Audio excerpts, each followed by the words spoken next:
Welcome to the Build Your Beautiful Business podcast with your host, Julie C. Butler. If you're looking to build the business of your dreams, then this is the space you want to be in. Join Julie as she talks about ways that you can successfully scale your profitable dream business, one that will give you ultimate time freedom and the abundant lifestyle you deserve. Julie will take you by the hand, sharing with you her business savvy strategies as she chats it up with her favorite online entrepreneurs. You'll get a weekly dose of boosted confidence as you learn as they reveal their insight, tips, and tools that you need to start building a profitable dream business of your own, one that you'll love and that works for you on autopilot. Hello, and welcome back to another episode of the BBB podcast. I'm your host, Julie C. Butler. Today, I wanted to hop on. I don't have a guest scheduled for today to come on the podcast with me.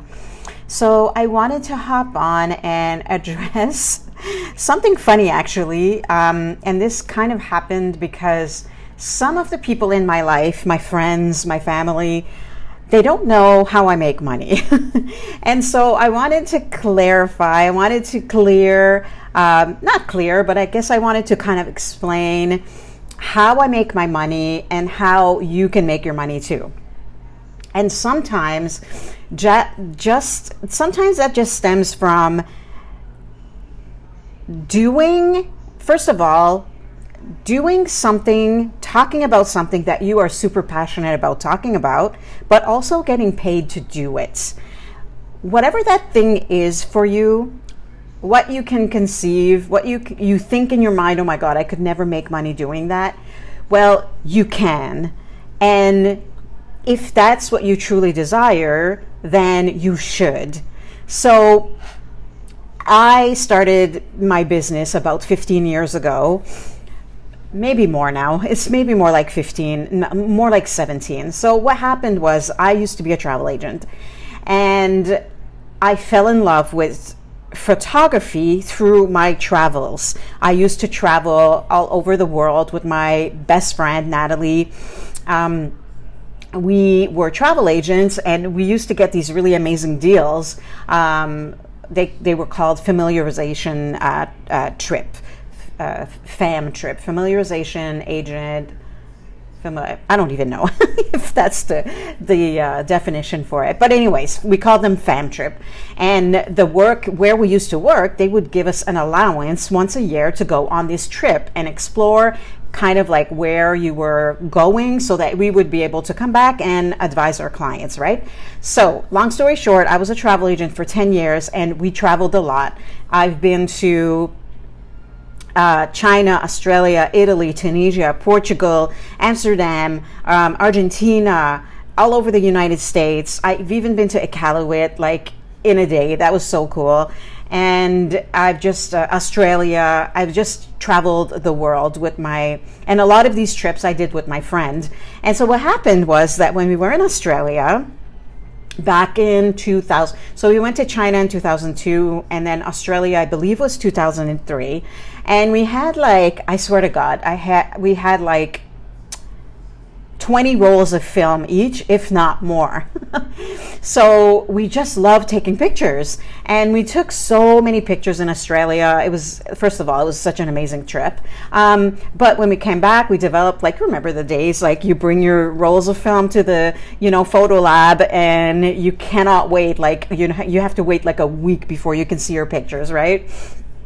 And so after that, we were like, maybe it's time we invest in a digital camera. And so we did. And we invested in a digital camera. And, in 2000, and I can't even remember. Yes. We went to Italy in 2005. And I was pregnant at the time with Cameron. So we go to Italy, and we have these brand new digital cameras, and I bought my first DSLR, and we took so many amazing pictures, right? But not really knowing what we're doing, we're just kind of going with the flow. And I kind of that's when I truly fell in love with photography. And then I had Cameron 18 and a half years ago, and I really wanted to document his life. And back then we used to have these message boards. And so we were part of these message boards, some free, some were paid. and we would learn how to become photographers. And so that's kind of how my journey into becoming a photographer slash entrepreneur started. I started taking pictures of my baby, and I wanted to document his life as best as I could. And I'm an artist in me, and I could not escape that. So I wanted to become better at photographing him growing up.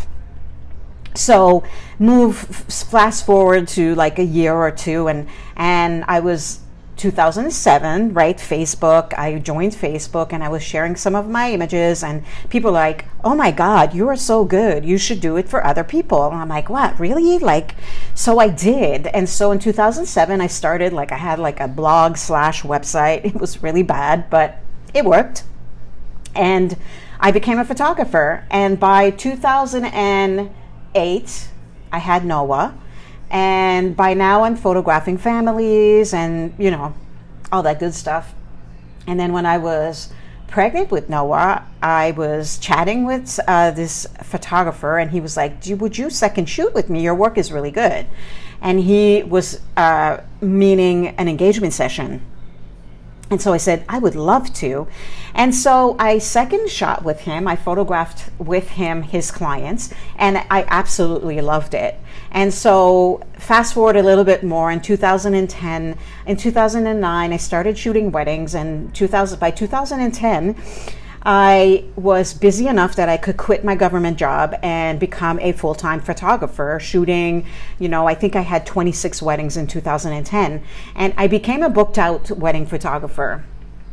I was published in magazines and all that good stuff. So anyway, long story short, that kind of lasted for, I don't know, 2011, I shot 37 weddings, and I was going crazy. I was like, oh my God, this is insanity. I cannot do this anymore. I kind of had a bit of a nervous breakdown / not really, but I was like, I cannot. And then I was introduced to network marketing, and I joined a network marketing company. And I absolutely loved it because I didn't want to shoot anymore. It was too much. My passion became a job because it was one-to-one, right? When you're working a service like this, you can only make money off of one client on any given day, right? So, but it was every weekend, and during the week I was editing all the time. And even at one point, I remember Cameron, he was 6 years old, and he said, "Mommy, can we have two mommies, one that can take care of us, one that can play with us, and one that can be on the computer?" And that broke my heart. I was like, oh my God. And so I knew something had to change, right? And that's when I was introduced to network marketing, and I just fell in love with this network marketing company. The people, the self-development that go along with it. It was just my zone of genius. I loved it. I love people. I love being around people. I love networking. It's just I was in my element, right? But that eventually, not that it took a toll, but I found myself that I wasn't fueled anymore. I wasn't passionate anymore, and I couldn't figure out why.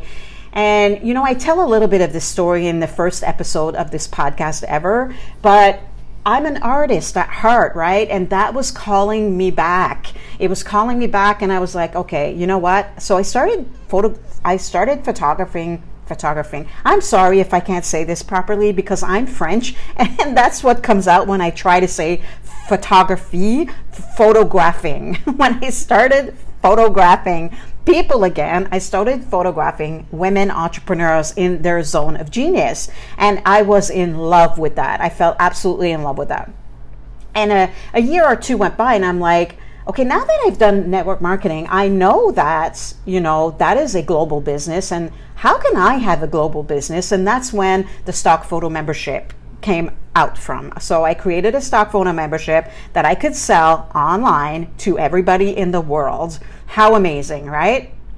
And so I started with that, and then a year or two went by, and I was like, I'm so meant for more. I'm like, I know there is more to me than just a stock photo membership. Yes, I'm good at taking photos, but I want to be and I want to do more. And so that's when I created a group coaching program.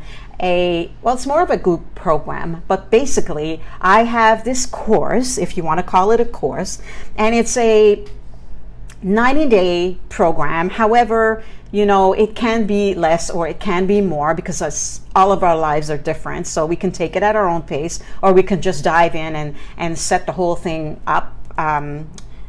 Not set the whole thing up, but we can go through the whole course if we want, right? But anyway, so I have a course that teaches women entrepreneurs how to, it's get the ultimate roadmap with all the pieces that you need to successfully scale from a profitable business, which will give you freedom and abundant lifestyle that you deserve. So I am really good at tech. I'm really good at designing website pages. I'm good at designing Thrivecart templates. I'm good at, designing and building and growing a business, meaning that you have a beautiful website, beautiful marketing materials to go with it. By that, I mean social media graphics, Canva templates, right? Like, I'm really good at that. And creating and building a cohesive brand style throughout so that you have a high converting, recognizable business that works on autopilot for you. Basically, that's the gist of it. That's my program. That's what I teach people how to do, what to do, or how to do it, how to create a beautiful business. So that's essentially what I do. So I sell my program, right, online, and that is evergreen. So basically, people can join my program at any given time during the day or during the night, 24 hours, 7, right? All over the world, people can join my program. So that's how I make my money. However, that's not the only way I make my money, because I love hosting online summits. So once or twice a year, I did it twice last year, I hosted an online event. And I call it the Beautiful Business, Build Your Beautiful Business Online Summit. And it's basically a summit that will have about 40 guest experts that will come together to talk to you and teach you how to build and grow your beautiful business online, right? So that's the gist of the summit. But with an online event like this, you can join for free. People can join for free, but they can also upgrade to get a lifetime access to recordings and some other content in this VIP pass that has a price tag on it, right? So, it can go either way. Like, you can sell, 50 of these passes, like you can sell a few hundred of these passes. So that's also another way that I make my money.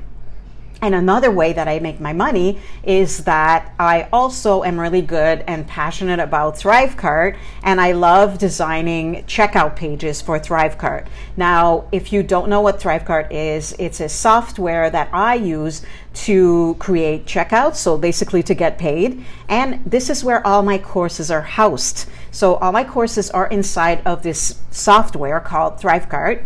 And so if someone buys a course from me, they get sent, to the back end of Thrivecart, and they get in this beautiful portal, because I'm a nerd about design. So I make it all beautiful and pretty, and I sell these templates. So that's another way of making money. And I have like a handful of other little, courses and things like this, Canva templates and little mini courses and things like this that people buy from me kind of like whenever. And so that's kind of how I make money online. And so if, after describing all of these things, that all I need to do this is a computer, because I love working on a computer, and I have a laptop too, but I wouldn't say that all I need is a phone because I can't design and create some of the things I love doing on a phone. I definitely need a computer for that. And I am definitely a desktop person. I love working on the desktop. I have a 32-inch monitor, and, so working on a laptop for me is difficult. I only do I do minimal things on my laptop, or if I feel like going to the coffee shop or something like that, I will, there's some things that I don't mind doing on the laptop, but I'm definitely a desktop person. I love working on my desktop. So that being said, I can work from anywhere. I can literally work from anywhere. And so that's how I make my money. And so if you have the idea of like being, oh my God, like I have an idea too, Julie, you can definitely turn it into a business. Or if you have the ideas already, you already make money online, you can definitely have a website and systems and automation set up in your business that you can also make money while you're sleeping. And so that's me in a nutshell, how I make money online and how I was able to retire my husband and move our family to another country, Costa Rica. So I would love to hear from you. Was this episode helpful? I know maybe this episode was a little bit more for the people who don't truly know what I do and what I like, how I do it. If you're interested in knowing more about my program, you can definitely do so at juliecbutler.com/BBB. That's where you can find this program. And if you just go to juliecbutler.com, you can see the Thrive Card templates that I offer and a few other things. But I kind of just wanted to hop on and kind of give a description of that. So that's in like the gist of how I make money online, how you can make money online, right? And so I'm trying to figure out now how to end my podcast episode. But you know what? I think I'm going to end this on this note. If you don't know, I also have Brand Brilliance, a new book that was launched in October. And if you haven't seen it yet, I encourage you to take a look. I'm going to put the link in the show notes, but it's a really, really fun and awesome book, I think, right? It's my book, so obviously I think so. But Brand Brilliance is a guide to get unstuck and start building the business you've always dreamed about. I'm very proud of the book. And if you go to juliecbutler.com/brand-brilliance-book, or just go to juliecbutler.com, and at the top, in the menu, you can click on my book. And you can get yourself a copy. It's now on Audible. How awesome is that? You can buy it. You can buy it off of Amazon, any Amazon, whatever country that you're in, mostly, I believe. And it's now available on Audible. So I'm very, very, very excited about that. Disclaimer, I did not read it because I'm in Costa Rica and God knows where I would find a studio to be able to read my book. So I did have an amazing ghost reader, someone that read my book for me, and she's super cool and her tone is amazing and she's so easy and fun to listen to. I kind of found someone that matched my personality. And so I'm going to put the link, actually, I'll put the link to that in my show notes so that if you're interested in getting the Audible, I really encourage you to do so.